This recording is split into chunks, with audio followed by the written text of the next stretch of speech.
ഇന്നത്തെ നമ്മുടെ വിഷയം അമ്മ സംഘടനയെക്കുറിച്ചായാലോ?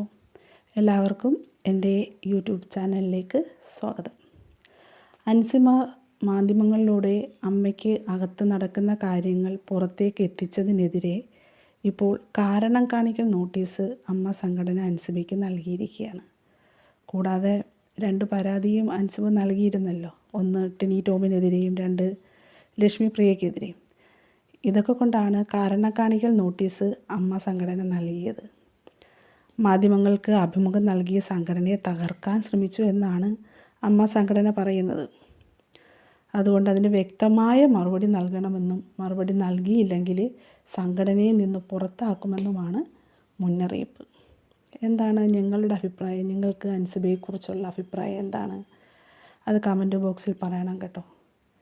എനിക്ക് ബിഗ് ബോസിൽ അൻസിബയെ കണ്ടുള്ള പരിചയം മാത്രമേ ഉള്ളൂ.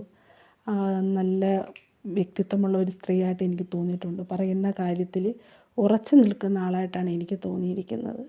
നിങ്ങൾക്ക് ഓരോരുത്തരുടെയും അഭിപ്രായം കമൻറ്റ് ബോക്സിൽ പറയാം കേട്ടോ. അപ്പോൾ പറഞ്ഞു വന്നത് ഇതിന് മറുപടി അൻസിബ നൽകണമെന്ന്.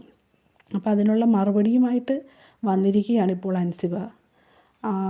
അൻസിബ പറയുന്നത് അമ്മ തന്നിരിക്കുന്ന കാരണം കാണിക്കൽ നോട്ടീസിൽ വ്യക്തത കുറവുണ്ടെന്നും പിന്നെ അതുമാത്രമല്ല താൻ നടത്തിയ നിയമലംഘനങ്ങൾ എന്തൊക്കെയാണെന്ന് വ്യക്തമാക്കണമെന്നുമാണ് അൻസിബ ചോദിച്ചിരിക്കുന്നത്.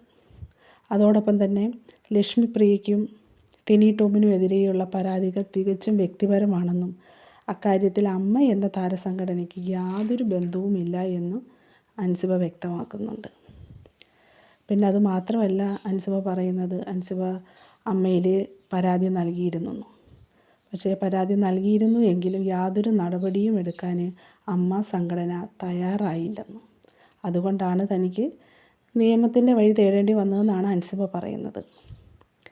ക്രിമിനൽ സ്വഭാവമുള്ള പ്രവൃത്തികൾക്കെതിരെ നിയമ നടപടി സ്വീകരിക്കാൻ തനിക്ക് പൂർണ്ണമായ അവകാശമുണ്ടെന്നും നിയമ നടപടികൾ തൻ്റെ വ്യക്തിപരമായ തീരുമാനമാണെന്നുമാണ് അൻസിബ പറയുന്നത്. അൻസിബയുടെ ഈ ഒരു മറുപടിക്ക് അമ്മ സംഘടന എങ്ങനെയാണ് പ്രതികരിക്കുന്നത് എന്ന് നമുക്കറിയില്ല.